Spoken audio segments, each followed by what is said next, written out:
लाख रुपए सालाना का अप्रेंटिसशिप देंगे। 30 लाख रोजगार खाली पड़े हैं। मोदी जी 10 सालों से आपको यहाँ पे इवेंट बाजी दिखा रहे हैं, लेकिन वो 30 लाख पद नहीं भर पाए।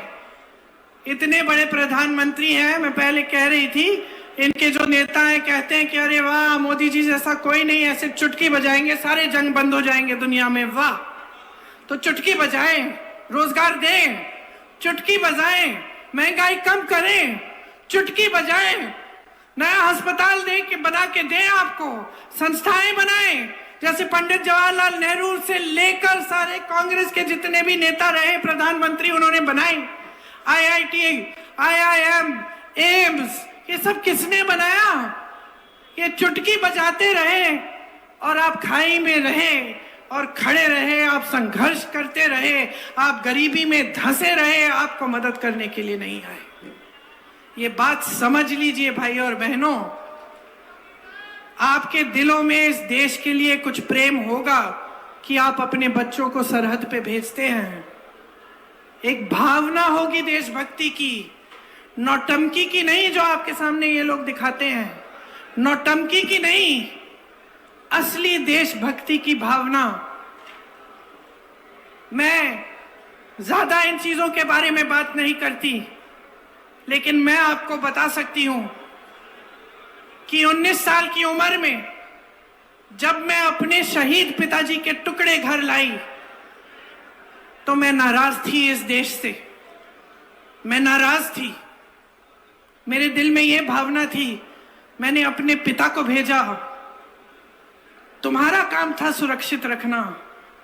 मैंने अपने पिता को हिफाजत से तुम्हारे पास भेजा और तुमने ये टुकड़े लौटा दिए मुझे, और वो टुकड़े इस झंडे में लपेटे हुए थे, देश के झंडे में। मैं नाराज थी।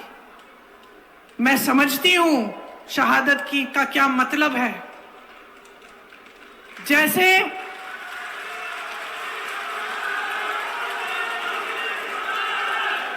आज मैं 52 साल की हूं, पहली बार मैंने ये चीज सार्वजनिक ऐसे मंच पे कही है।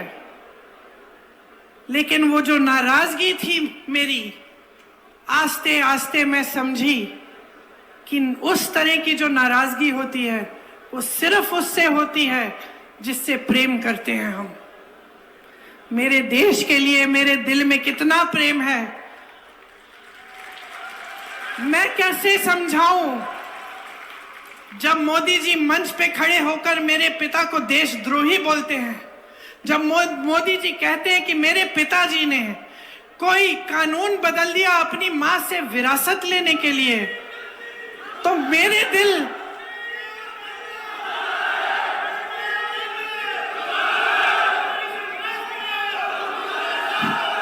तो मोदी जी इस बात को समझ नहीं पाएंगे कि मेरे पिताजी को विरासत में धन दौलत नहीं मिली, मेरे पिताजी को विरासत में शहादत की भावना मिली। आप समझ सकते हैं, इस देश के किसान हो, इस देश की मिट्टी आपने सींची है अपने पसीने से, अपने इतने बेटे भेजे हैं सरहद पे। जब आपके बेटे शहीद होते हैं इस देश के लिए, तो मैं जानती हूं कि आपके दिल में क्या भावना है, क्योंकि वही भावना मेरे दिल में है। जो पुलवामा के शहीद हैं, जब वो हुआ, पुलवामा का हुआ, उनमें से कुछ परिवार यूपी के थे। उस समय मैं यूपी में थी, मैं गई उनके घर, और ज्यादातर परिवारों में पता है क्या बताया उन्होंने मुझे? जो बच्चे बचे थे उन्होंने कहा, दीदी हमको भी सेना में भर्ती होना है। एक लड़की थी, उसका भाई एयरफोर्स में था, उसने कहा दीदी मैं पायलट बनूंगी, मैं एयरफोर्स में भर्ती होंगी। यही है शहादत की भावना। ये भावना मोदी जी नहीं समझ सकते।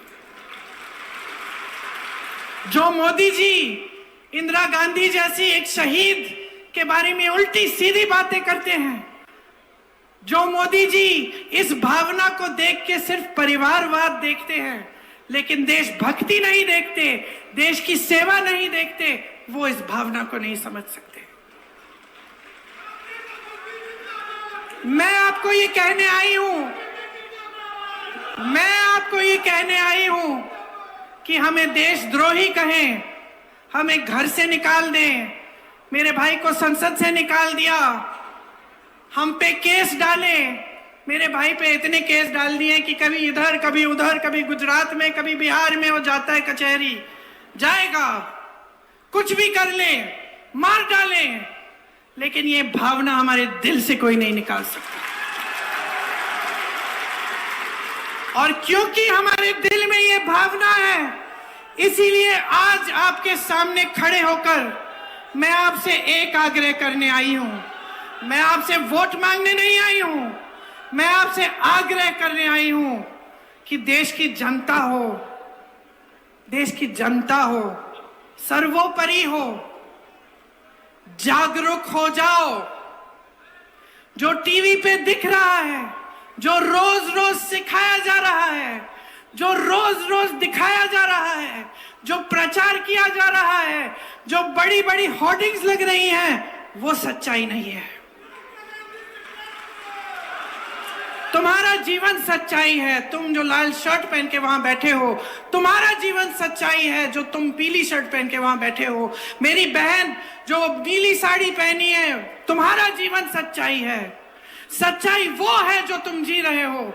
सच्चाई महंगाई है, सच्चाई बेरोजगारी है, सच्चाई एक सरकार है जिसके हित में इस देश का गरीब नहीं रहा। इस सच्चाई को पहचानो।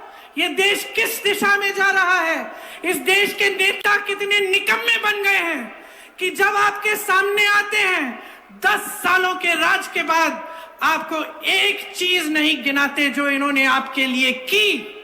आपको सिर्फ धर्म की बात बताते हैं, वो बात जिससे आपके जज्बात उभरे, जिससे आपको लगे कि मेरे धर्म पे कुछ आंच आने वाली है, जिससे आपको लगे कि कोई मेरे धर्म के साथ खिलवाड़ कर रहा है। क्यों करते हैं? क्योंकि उसके जरिए आपका वोट लेते हैं और सत्ता में रहते हैं। पहचानिए इनको, इनकी सच्चाई को पहचानिए। हम सब धार्मिक हैं। इस देश में कोई ऐसा नहीं है जो धार्मिक नहीं है। इंदिरा जी ने मुझे सिखाया पूजा करना। पूजा का कमरा था उनके कमरे के पास, रोज सुबह बैठती थी। इंदिरा जी ने सिखाया। राजीव जी के साथ मैं मंदिर जाती थी। मेरी माँ जो यहाँ आई विदेश से, यहाँ की परंपराएं सीखी, उन्होंने मुझे सिखाया धर्म क्या होता है, हिंदू धर्म क्या है। हिंदू धर्म सत्य है। ये देश, इस देश का आधार सत्यमेव जयते है। हम जान देते हैं, हम सरहद पे जाते हैं तो सत्यमेव जयते नाम मुंह में लेकर, हम ये लफ्ज मुंह में लेकर जाते हैं, दिल में लेकर जाते हैं। और ये लोग आपके साथ खिलवाड़ कर रहे हैं। जब जब चुनाव आता है इनकी बातें सुनिए। कभी कहते हैं कि कांग्रेस पार्टी आपका मंगलसूत्र चुराने वाली है, कभी कहते हैं कि एक्सरे लेकर, एक्सरे मशीन, मोदी जी कह रहे हैं, देश के प्रधानमंत्री